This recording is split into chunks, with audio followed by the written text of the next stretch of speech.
Welcome in to Husker Connection. I'm Brandon Shanahan, joined by Tyler Sprinkle and Bookie Brooke Byrne. It's Monday night, a week away from the end of college football season. Very bittersweet. We got a great college football playoff championship matchup coming up. And then another offseason national championship banner coming up in Lincoln, I'm sure. How are we doing, fellas? Great. Happy stuff. So I guess first I want to get into the college football playoff. We have Ohio State, Notre Dame. This was, I think, the third or fourth thing that I was hoping for the most out of this college football playoff.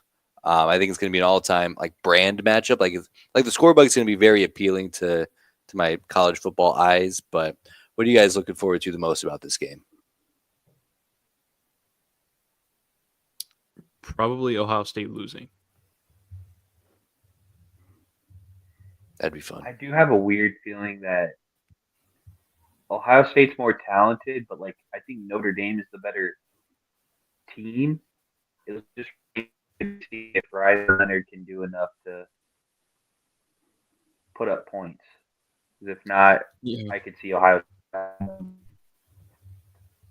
I agree. I also think Notre Dame's a bad matchup for Ohio State. Like everything that Ohio State needs to do well to really run away with it. The big plays, attack the secondary. Notre Dame's really patent. Granted, I also thought the Broncos were a good matchup for the Bills yesterday, despite being outmatched. But that didn't come true at all. So maybe we'll see another line of that. But second year in a row, we don't have an SEC team in the national championship. Bummer, I guess.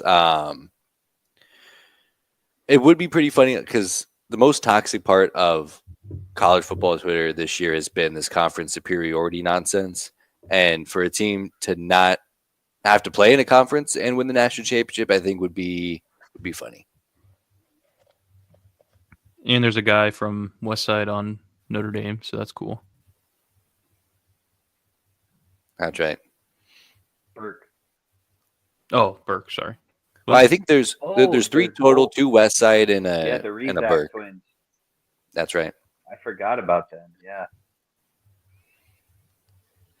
That's a nice little 4-0, a random landing spot. But I mean, I guess if I'm a good high school football recruit, Notre Dame is a pretty good fit, pretty good landing spot. Yeah. Hell yeah. One of the blue bloods, man. If you can get in one of those, if you're not down to go to Nebraska, it's a good spot. It's of course I want every kid who goes up in Nebraska to play for Nebraska, but there's also an aspect where it's like, oh, I get it. Notre Dame, I get it. When Harrison Phillips went to Stanford, I get it.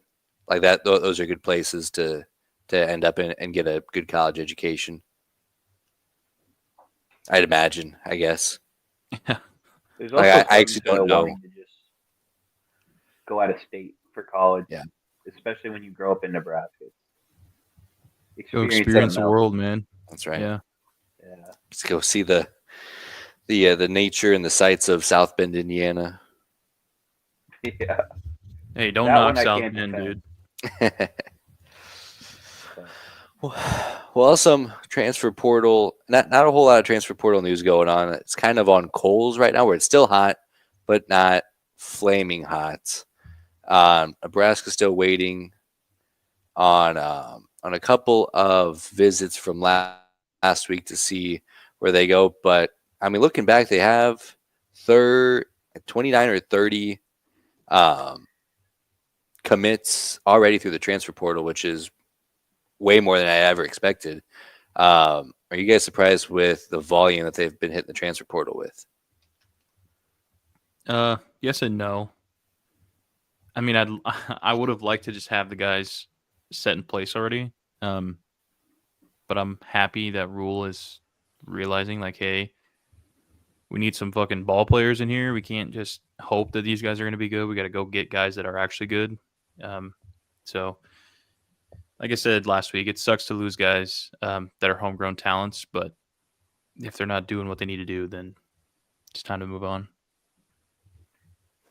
I'd say yes, just because this year is the first year we've really seen the transfer portal model for quarterbacks and key position players really work, i.e., Will Howard and Riley Leonard in the national championship.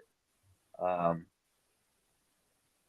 and I like the difference from last year to this year is, like Tyler kind of alluded to, getting guys that are already proven, like they put up numbers at the college level already. So I think we always joke about off-season championships, but there's a little bit different buzz this year, this off-season, I think. Yeah, I think the biggest part of the buzz is the kind of guys that they're going after in the portal. And I mean, there are guys who are like the high potential, high ceiling kind of guys like Williams Winery.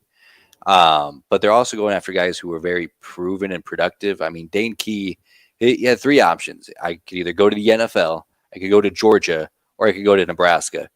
And it's super exciting for Nebraska to be winning those battles. Elijah Pritchett sure had his fair share of suitors. I guess I don't know how else this could have happened than tampering with Williams Winery, which is awesome. I love Nebraska getting down and dirty with some highly rated guys, not even letting them enter the transfer portal to be contacted. So it's exciting to see them in those kind of battles and winning them, because I feel like coming up, I mean, and also high school Cortez Mills flipped from Oklahoma at the last second. That's not an easy thing to do. That's something that I don't know if the previous staff could have gotten. And then even going back last year, Dylan Raiola flipping from Georgia. Dylan Raiola either would have been their starting quarterback this year with Carson Beck struggles, surely would have started in the college football playoff with his injuries, and would absolutely be hands down the starting quarterback for Georgia next year, one of the preseason national championship favorites. And to kind of, it's hard not to be excited, but there is a point where it's like, okay, well now we got to just win.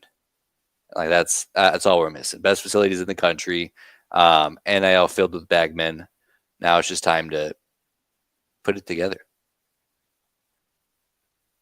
Very well said. I love that. I agree with everything you said there. Yeah, no comments, dude. Go off, King. Now that was beautiful poetry. Wow. Hold on. Let's just round of applause for Brandon real quick. Thank you. Amazing. What do we think of Carson Beck going to Miami? I mean, good on Carson Beck for fooling another Power 5 school taking a chance on him, but I really hate it for Miami because that's not a good football player. But he's got a girlfriend there. That's about all I have to say about Carson Beck going to Miami, unfortunately. I mean, Miami's not a bad place to be. Oh, I disagree, but you would disagree. Objectively fun place to live. Especially when you get $4 million just handed out to you. Yeah. Get in some real trouble down there. Yeah.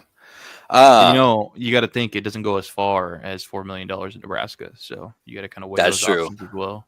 Like Dylan Raiola is like 1.5, probably gets him way further than Carson Beck's for. Yes. That's a good way to look at it. I thought that Carson Beck would come to Nebraska to be Dylan Raiola's backup. I know he was really heartbroken when Dylan decommitted from Georgia. I know he was looking forward to sitting behind a real talented quarterback, really get to learn the game at the high level. But it is what it is. Guys, actually, speaking of backup quarterbacks for Nebraska, I don't know if you guys saw that Gramstead fella. He got a 6-year, right? Mm-hmm. And it's pretty cool that Nebraska's having him back, even though he's probably going to be the 4th string quarterback, maybe 3rd. I think he's probably going to be on our staff next year, I would assume, which is pretty cool. And if he can build that rapport with Dylan, because I would assume that that he would be on the team in that kind of capacity to work with the quarterbacks. So as long as Dylan stays next year and Gramstead has that rapport with him, it could be pretty fun. I'm right there with you. I do think he has a good chance of, especially with Heinrich Harburg moving to tight end, a good chance of being the backup quarterback. I thought it was going to be that guy that we got from Vanderbilt. Purdue. Vanderbilt, yeah. Wait, Same school. no. Yeah, it's black and you might be right. It might be Purdue. It was one of those ones. Yeah, one of Well, those two schools. Yeah, well, I mean, Purdue's the basketball school. Vanderbilt's the football powerhouse. Yeah. That kept Alabama from the playoff. Let's not forget that. What it sounds like, and he sounds like he could very well win the backup job, but it sounds like he's also got some growing to do. Yeah, and I think he just wants to be on a staff when his playing days are done. And I would assume that since they're having him back for that 6 years, since there are roster limits, that he has a pretty good shot of being on our staff next year. I wouldn't put it past. It seems that seems to be the common sentiment with why he came to Nebraska instead of trying to hunt for an opportunity to play. Oh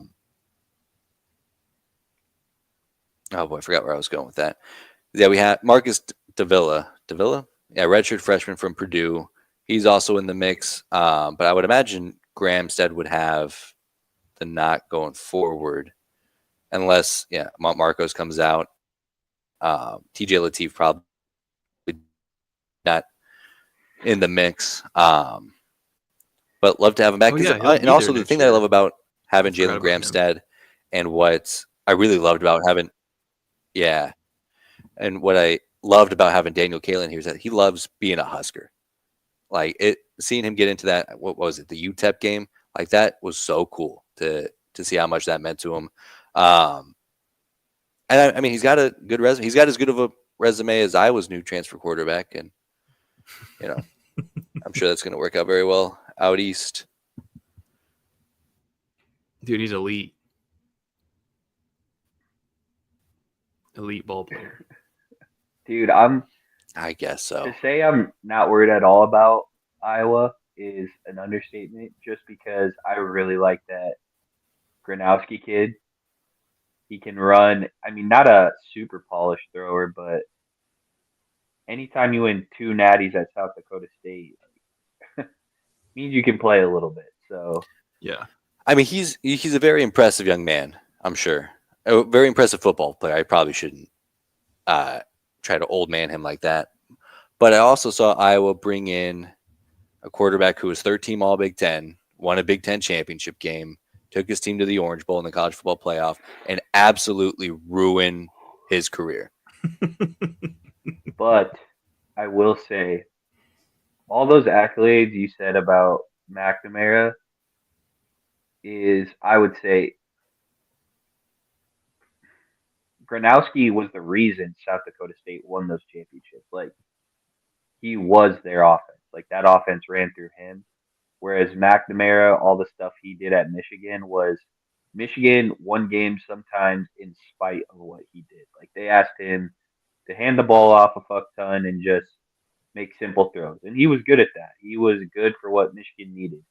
Now, when Iowa asked him to be their offense, I don't think he was ready for that at all, nor was that ever in his bag. But but that's the thing that so two things there. I also don't want to completely discredit K. McNamara's time at Michigan because he did get them over that hump that they were kind of sitting on with those first few years where they were getting beat up by Iowa State still couldn't get to the Big Ten title game. He got them over that hump. You know what he feels like a lot to me? He feels like Quinn Ewers, where it's like, okay, well, he took over a real bad football team, finally got them to conference championships, the college football playoff, got them a win in the college football playoff last a couple weeks ago. But now we actually got the quarterback who we think can take us to where we need to go.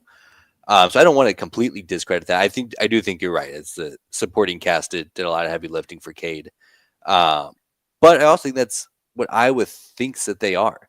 Like, oh, well, we got great running backs. We got a great offensive line. We somehow produce every NFL tight end known to man. And then we have a great defense. All we need is a game manager, you would think. Yeah. But he couldn't even do that. If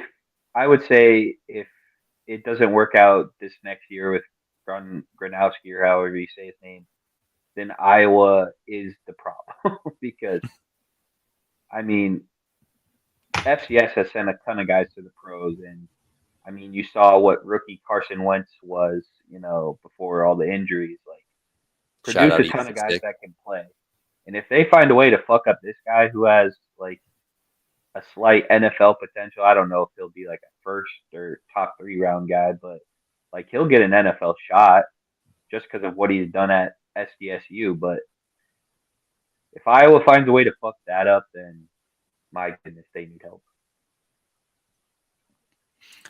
Yeah, and it's so funny to me because that fan base did a whole lot of pointing and laughing when we got the #1 rated quarterback in the recruiting class because he hasn't done anything, and like, oh, we'll see once he gets to the field, and yet they are planning their ticker tape parade because they got the second best quarterback from the Dakotas. So we'll see. I just the way that Cade McNamara looked in black and yellow compared to blue and maize. Obviously, talent around him, very different, but the crash and burn was unbelievable. Yeah. 2 full I seasons, don't think, and he didn't throw a single touchdown pass against a Power 5 team. I mean, I feel like you can accidentally do that sometimes. I don't ever think Cade McNamara was a special talent, and like you said, he was good enough to do it at Michigan, so it really tells you where the offensive minds, the talent gap there as far as OCs, but yeah.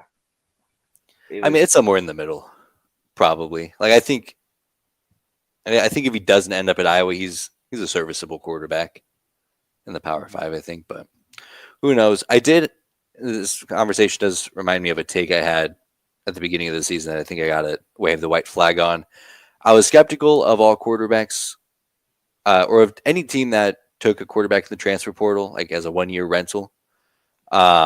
And I also mentioned this would be the year to prove me wrong, and that's exactly what happened. We have 2 quarterbacks in the national championship game who are 1-year rentals. So, yeah, I'll wave the white flag there. That has been disproven. Myth busted. I mean, it was coming. The way the NIL era is come and gone, I mean, just about everybody hops in the portal nowadays. So we were bound to get one in there. So yeah, I asked you guys this yesterday, I think. We obviously had a string of our guys going to SEC schools, but now you're starting to see a lot of our guys go to smaller schools, some not even D1. How does that make you guys feel? well, Fine. yeah, I'm not super mad at it. When you used to be able to have the big, huge rosters, I love that we took all the in-state guys that were talented, i.e. the Bell West wide receivers and Daniel Kalen. But like I saw Isaiah McMorris committed to Missouri State, so the fact that there wasn't even an FBS team that really wanted to take a chance, Yeah, I think that's kind of worrisome.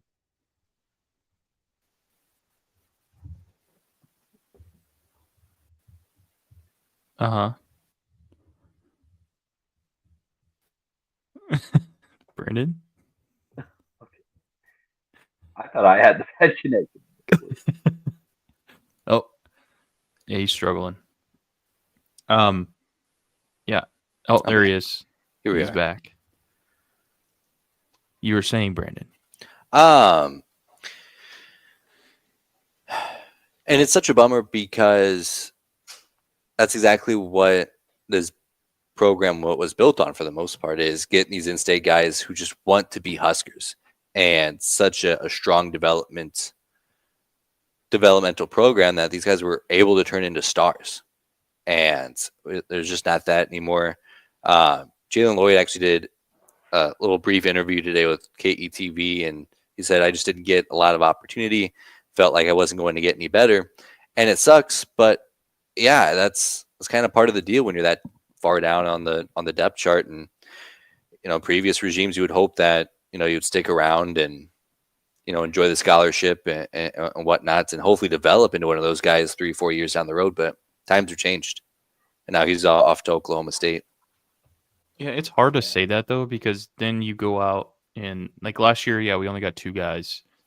But then you go out this year and you get what, 5, including like the new recruits and such. Mm-hmm. You get all these wide receivers coming in, and these guys just want to play. So I'm not going to be mad about somebody going somewhere to get more of an opportunity than just sitting around on the bench hoping they get some playing time at some point. And I think a guy like, 2 guys, Malachi Coleman and Jalen Lloyd, are really scorned by the fact that Satterfield and Rule were overly loyal to Banks and Nayer, the 2 big body guys that they brought in. And I mean, the Banks one's justified. Like, he produced when given the opportunity.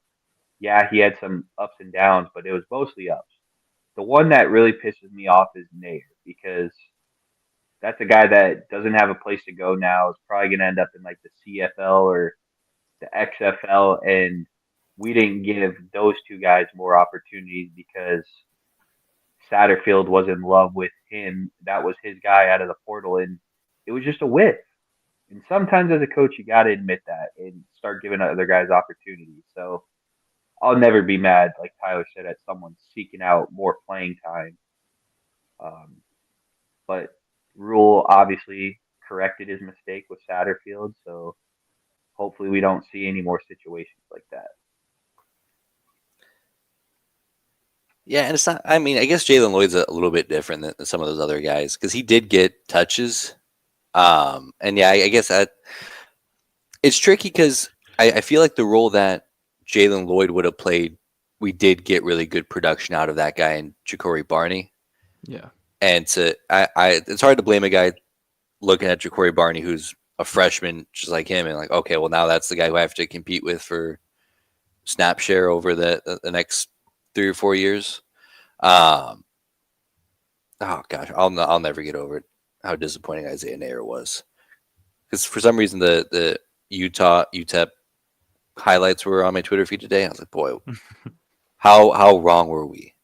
Because he looked so good in that game, and like I guess to his credit, like he would get open, and it was an absolute freak of an athlete, but also like could not catch the football or could not make a goddamn play one time. Nope. I would say there are a lot of reasons we lost the Iowa game, but when you have a chance to put the nail in the coffin and just catching a ball for a first down, I don't love saying that's the reason we lost, but like in that moment, you have the chance to step up and be the guy and end the game, and you don't make that play. It's like I feel like you give fans and people like us free will to say you are the reason we lost. Mm-hmm. And it wasn't like we were asking him to go win like a 25-75 ball in triple coverage. That's a routine play.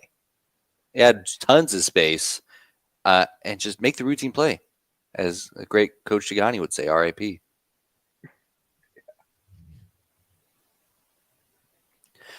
Wait, he's dead?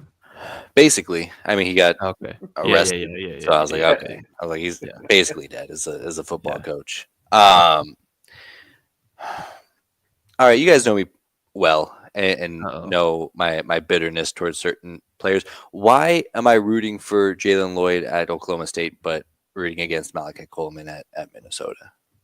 Because you're fucked up in your brain, dude. Is it? Is there like an actual reason that like I'm not seeing? You're hateful. Maybe it's because you had a lot of love for Malachi Coleman and you wanted him to stay a little more than you wanted Lloyd to stay.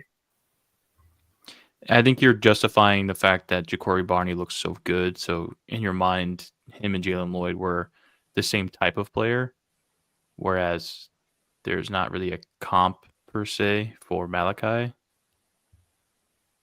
And like we were just talking about, Malachi not really getting an opportunity and Isaiah Nayer sucking.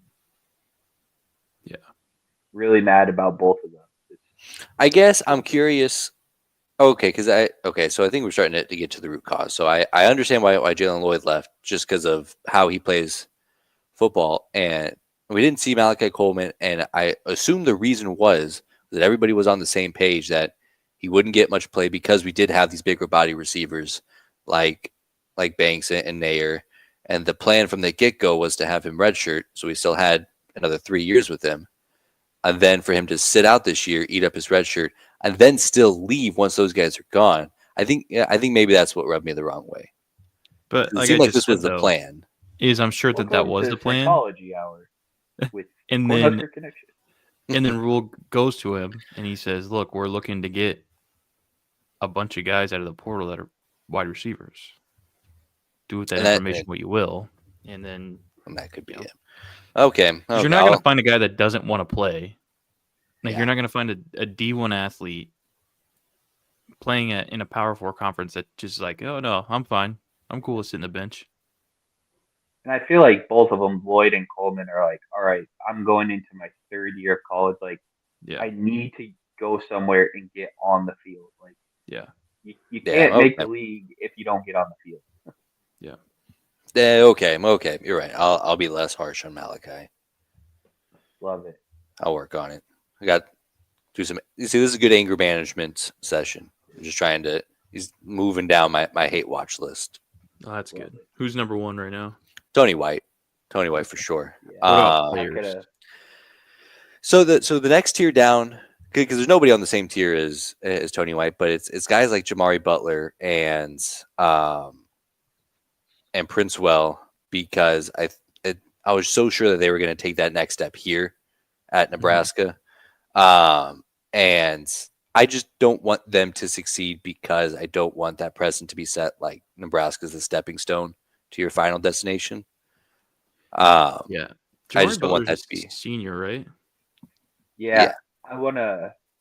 Jamari Butler is not the same as Princewell. Yeah. Jamari has spent 4 or 5 years in Nebraska, so that one's like, he's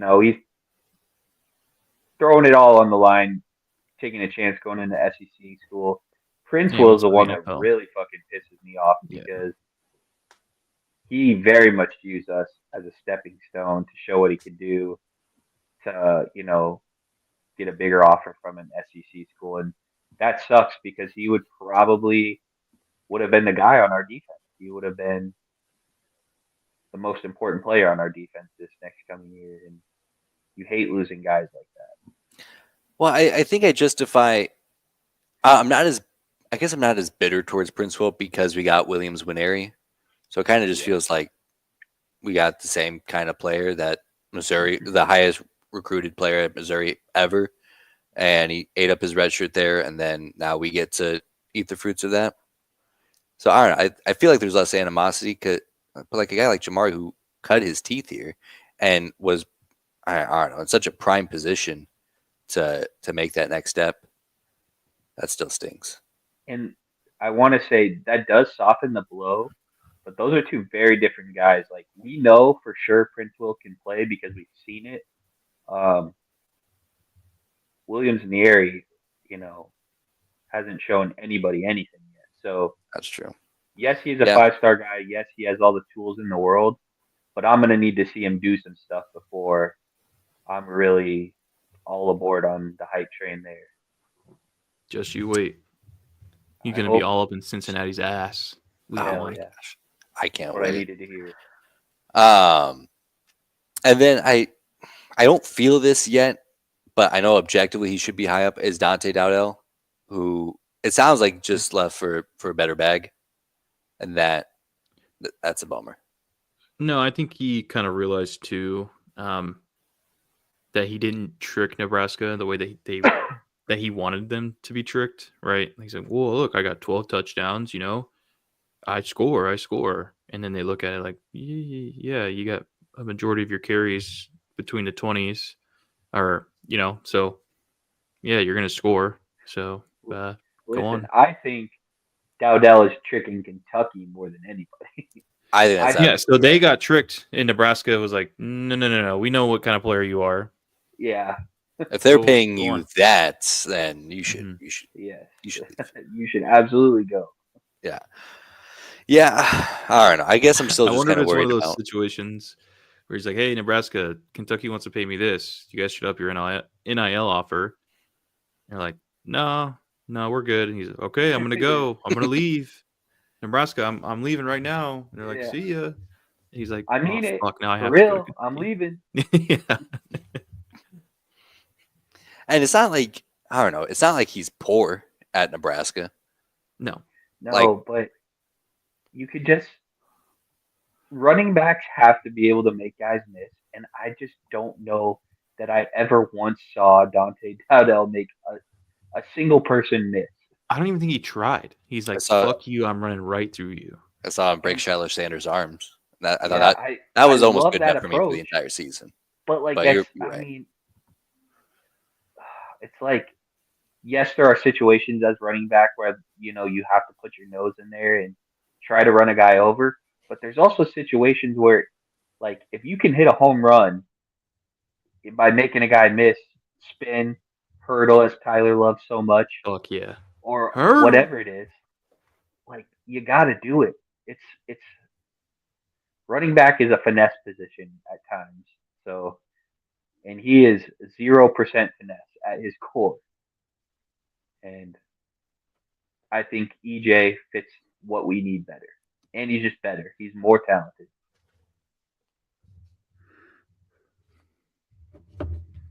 We lost our guy. Again? Oh my Did you see his gosh. face? Bro, that's menacing. Okay. That Thank you for the input, snapshot Brandon. Appreciate is that. on Oh my shit. screen. Oh yeah. Okay. Welcome Let's go ahead back, and though. move Look into at the that. let's go ahead and move into the college football playoffs. We mentioned it a little bit. But let's talk about the games. Texas looks scared. Pretty much what I got from that. But they were really close to making that like a really Yeah, close game. they were 1 yard away from tying it up in the fourth. That's true. But I'm thinking more so like early on in the game when they were doing those screens, and they'd get like grabbed by their shoelace and fall down, like those kinds of plays. Yeah. So you got to feel at least a little good as a Texas fan, knowing that you're pretty close. But as everybody always points out, there are no moral victories in football. So Absolutely not. Um, I think they're a quarterback away. Like Texas's roster is immensely talented, but I just don't think Quinn Ewers was ever going to be the guy to win him a natty. And I think Arch could be that guy. So if Sark keeps recruiting at this clip and getting immensely talented at rosters like he has been, it's just a matter of time down in Austin, I think. yeah. And Penn State, I'm pissed off at Penn State, as all Nebraska fans should be. I was telling you guys, James Franklin, giant pussy. Penn Tough. State shouldn't have lost that game, I don't think. No, they And- should not have. But Drew Aller did not play a great game. That's another thing is people are saying Drew Aller's getting first round grades. I don't think he's a fourth round talent. I don't. He had a bad game.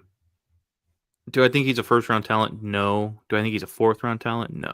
I think middle second, maybe early third. But right now, I don't think he's a first round talent. I would take a flyer on him in the sixth round, truthfully. Listen to my reasoning. He has one of the best OCs in the country, the guy that they brought in from Kansas. He has two All-American running backs. He has, I don't know much about the receivers, but I know there's at least two or three good ones, a serviceable offensive line, if not, you could say good. Like, what's the holdup? I don't get it. Tyler Warren, one of the best tight ends in college football this year to throw to. I think you got, 13 of 31 with a pick. Yeah. Tough. Like I said, bad game. Bad game. And then it comes out the pick at the end of the game. He says he was trying to throw it in the dirt or at his feet. It's just an all-time dipshit comment. I don't give a fuck what you were trying to do. You threw it to the other team. Yeah, I didn't hear that. That's funny. That's a tough thing to say. So, if you had to bet on who's winning the championship, what do you got? Well, a 9-point favorite in the championship is not nothing. So, probably Ohio State's 9-point favorites. It's like 8.5, 9. Holy shit! I did not even see that. They're just as talented. They're probably more talented than Notre Dame at a lot of spots. But again, I think there's something to be said about Notre Dame really just plays team football. Yeah, they have the ability to get really, really physical, which Ohio State's used to just pushing everybody around. So I wonder what's going to happen when they can't physically do that. It'll be a good one. I think it'll be a really good final. And I know people say this about a lot of football games, but this one truly, like, Notre Dame at its core loves to run the football. If Notre Dame cannot run the football at all, they're in big trouble. They could get blown out real quick. Yes. Welcome back. Hey, what's up, fellas? Long time no see. You good? Yeah, I had a scholarship distribution chart pulled up in another tab, and for some reason, when I clicked on it, the entire computer crashed. So hell that's yeah, a problem. We're on our backup computer, but we're here. What did you guys think of that toss play down near the goal line? The what? The toss play right before the Jack Sawyer scoop and score. I hated it. I think that was a dumbass call. And I generally hate those play calls anyways. And maybe that's just my dumb brain because every time you run it in CFP 24, it never works. But to do that, it reminds me of was it Washington State, I think, when they were in that QB run to the outside or something on 4th and goal from the 1. Do you remember that, Brooke? Dude. It's just so dumb. Yeah. You got to go north and south when you're down that close. Yes. One, Ohio State has too many good athletes on the back end, like Caleb Downs, to like outrun them to the sideline like that. And two, it's just getting too cute. It's one, hand the ball off to your fucking running back and let your line work. Yeah. Like you said, north and south. I mean, I certainly think that there are better options.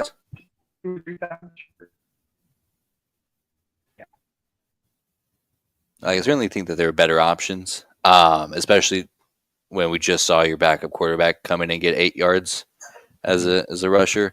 But I also, it feels like that those kind of plays where if it works out, nobody even thinks twice about it. Like when the Patriots did it in the Super Bowl and it won them the Super Bowl. Like nobody thought about it. But yeah, I think it's a silly talking point, and I just wanted to see if you guys were on the same page, but I guess not.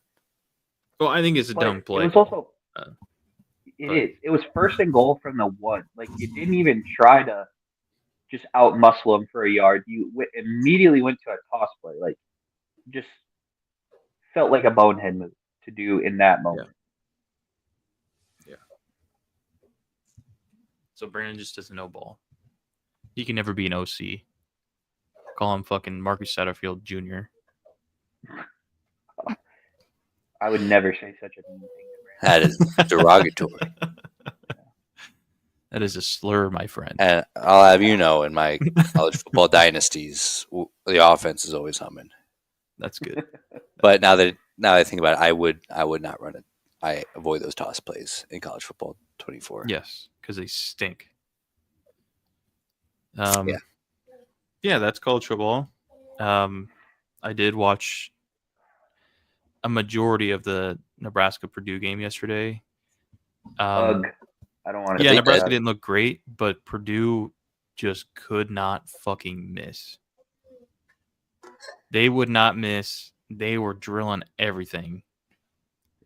And sometimes when you run up a team against a team like that, there's only so much you can do.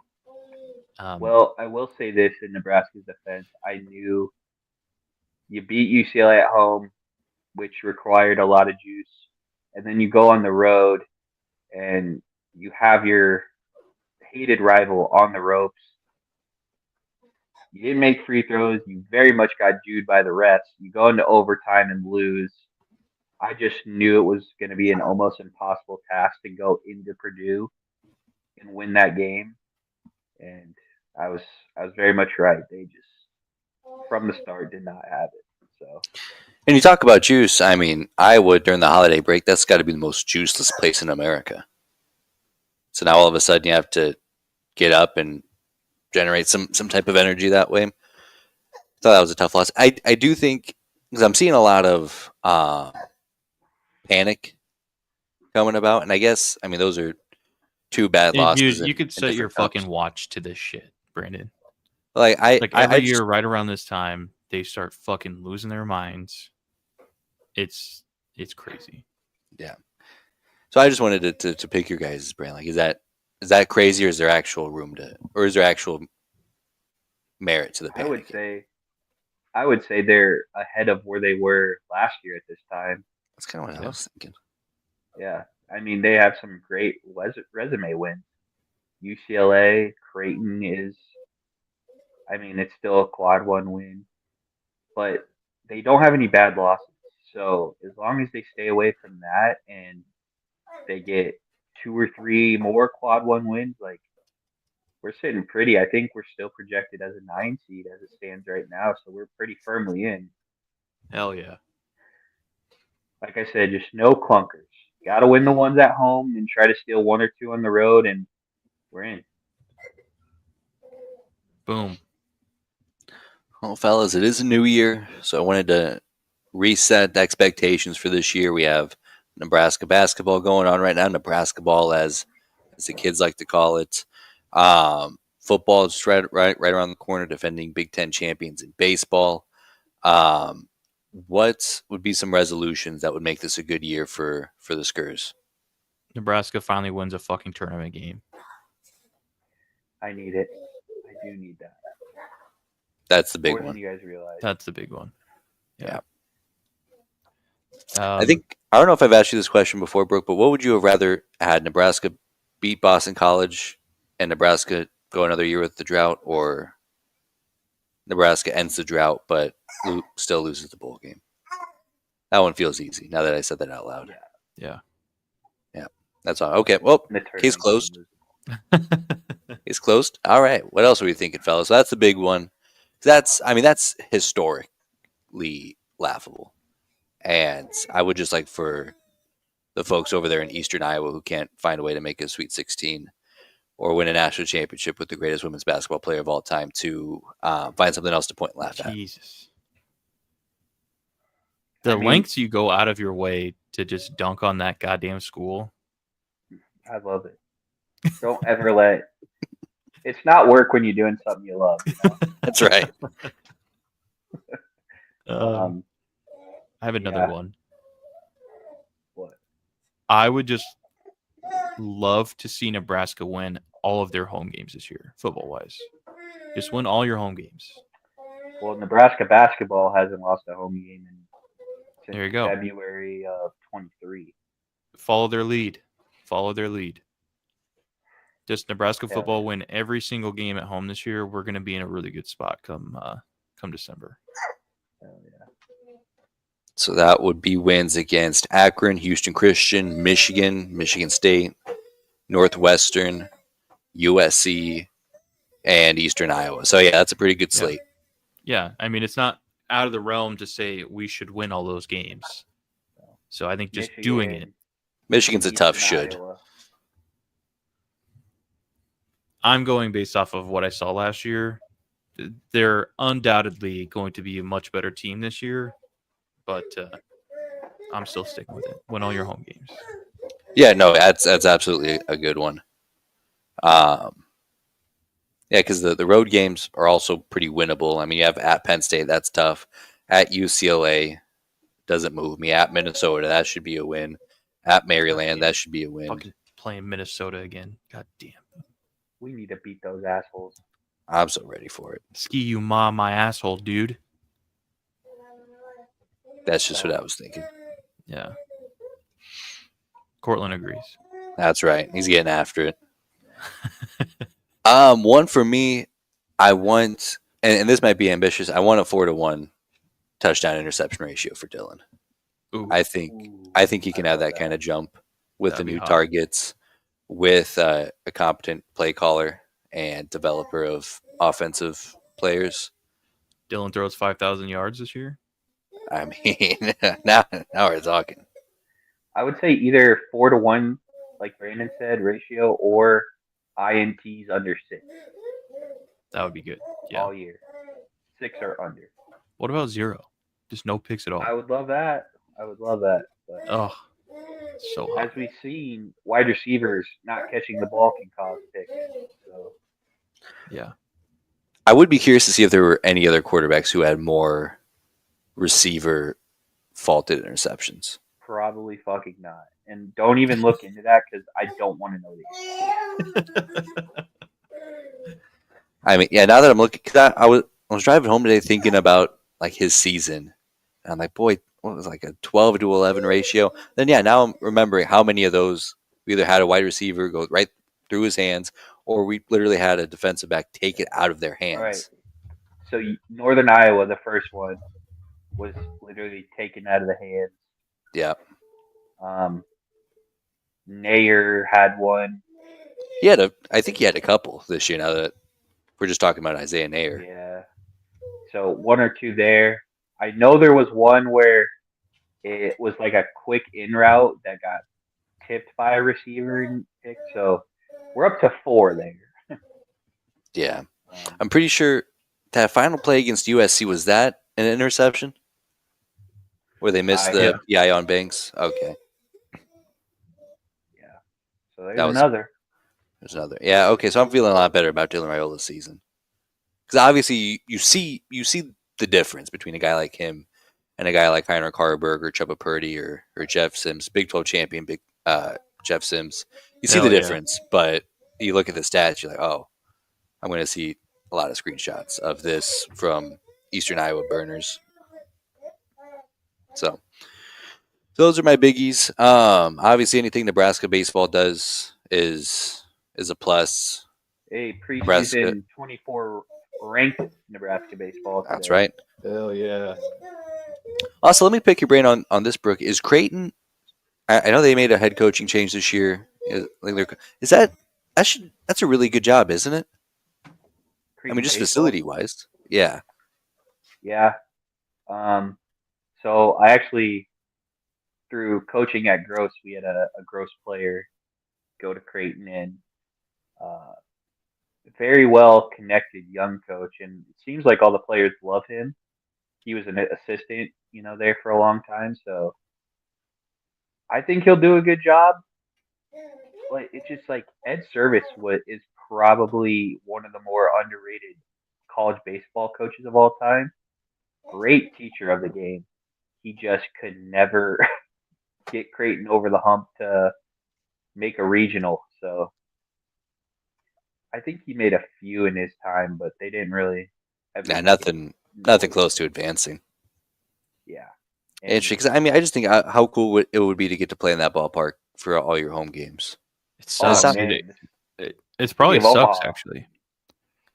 You think Just so? because they can't fill it. Dimensions wise, yeah. That Okay. too, but there could be 1,000 people at your game, but you never know because it's so fucking big. Yeah. Okay. You're talking me out of it. Creighton stinks. Husker State. Yeah, it's a tough home ballpark for hitters, For the pitchers probably love it, but yeah, hitters like that's a tough one. Fair point. Fair point. All right, fellas. Well, that's really all I had. Any other major resolutions? Anything you need to see out of the fellas or fellettes this year? I just, in one way or another, I need Nebraska football to get 10 wins, and I want to put that out there. Whether that be 9-3 and you win a bowl game, I would love it to be 10-2 and you make the CFP. But I mean, I saw Indiana go from one of the worst Big Ten teams to 11 wins. I saw Arizona State go from the preseason dunce of the Big 12 to the college football playoff. I've seen Deion Sanders take the worst team in America and got them to a bowl game. Like it's time's up. Like you gotta win games. I think this team's set up for it. The schedule set up for it. Because I mean, I love Tyler bringing up the home games. The toughest one is Michigan. Let's also not forget that would be Bryce Underwood's first Big Ten game, and to come into Lincoln, big noon game. I'm sure. I don't think Bryce Underwood will be the quarterback for that game. Really? He's gonna take it. Mikey Keene from Fresno State. Was he transferred in? Interesting. Okay. Boy, that's... I mean, I get it. You got to play the best guy, but to pay a guy $11 million to sit on the bench is crazy. In a year where he could be gone this time next year. Yeah, that would be so fucking funny. That would be awesome. I'm just saying, Mikey Keene was really good at Fresno State for 2 or 3 years. I don't know if Bryce Underwood will come in and just, wow everybody and get that job right away, but I know for sure Mikey Keene can play. Man, hot take. Yeah. Well, as a show who produced takes like Florida State will go undefeated last year, that a show that produced takes like Ohio State, the best team in the country. I think that's a good one. All right, fellas. Any final thoughts? I thought we were gonna do the draft stuff that we the fantasy shit. Yeah, hand up. That's taken way more time than I thought to decide to do the numbers. So we'll circle back to that next week. I have the formula set up now. It's just plugging in the numbers. I also want to make sure it's not like Ohio State. Like Will Howard's played so many more games than Dylan Raiola. True. Yeah. So we'll get there. Yeah. But next week we'll get a good structure of the Excel sheet. Brandon's got his hand in a lot of cookie jars, so that's true. He's an overworked man as it is. Our resident father of the podcast. Come hear themselves. All right. Well, that's it. Go Big Red. Go Big Red.